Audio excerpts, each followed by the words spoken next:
Hello and welcome.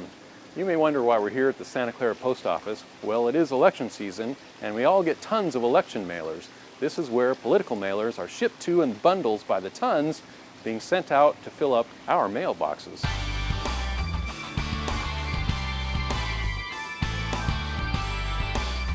During election season, it seems like we get about twice the amount of mail that we normally get to our mailboxes.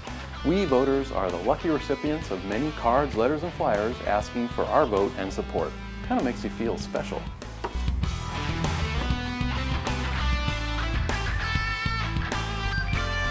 While the Postal Service can make quick work out of sorting and delivering this mail, we the voters need to take a little more time looking at these pieces if we really want to be informed. But how do you do that? It's really quite simple. Remember two things. Look closely at the campaign mailers and follow the money. Let's start with the look closely part, specifically the fine print. Reading the small print tells the voter a more complete story because the sources of all campaign materials must be identified. Read the small type to find out who's distributing the information and make your own judgment about their motives and commitment to fair, accurate statements.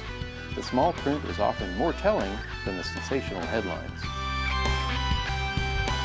So you've read the fine print but have further questions about the candidate or issue listed on the piece and who supports them, or really, show us the money.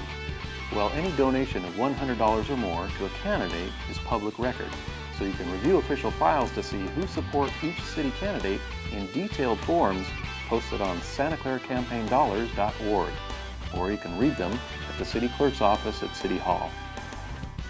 There are different types of campaign mail.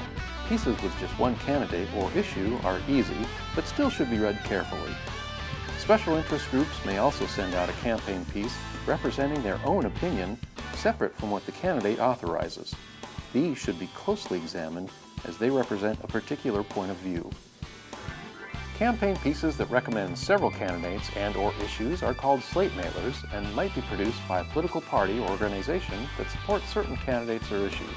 Many slate mailers, however, are just businesses where candidates or groups pay a fee to be included. The disclaimer on this one reads, "This document was prepared by the Coalition for Senior Citizen Security, not an official political party or organization. Appearances in this mailer does not necessarily imply endorsement of others in this mailer. Appearance is paid for and authorized by each candidate and ballot measure with a designation by an asterisk." Basically, they're saying, we're not an official organization, we don't support anybody, but we do take your money. So, now we know how to closely look at mailers. The next step is to check information about who's involved in the committees funding the candidates and issues. Most of it can be found by visiting www.ss.ca.gov. Just click on the Campaign and Lobbying Information link, or do your own web search for the organizations listed. You may find it interesting.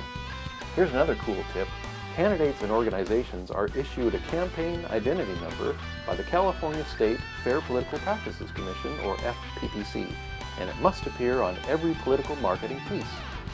Using this number, voters can clarify who's behind the committee and if it's controlled by the candidate or another possibly unrelated group. Contact the FPPC at fppc.ca.gov or call toll-free at 866-275-3772. Campaign mailers really can help voters understand the candidates and the issues, more so if you read between the lines. Just remember to examine the fine print and follow the money using the tips we examined.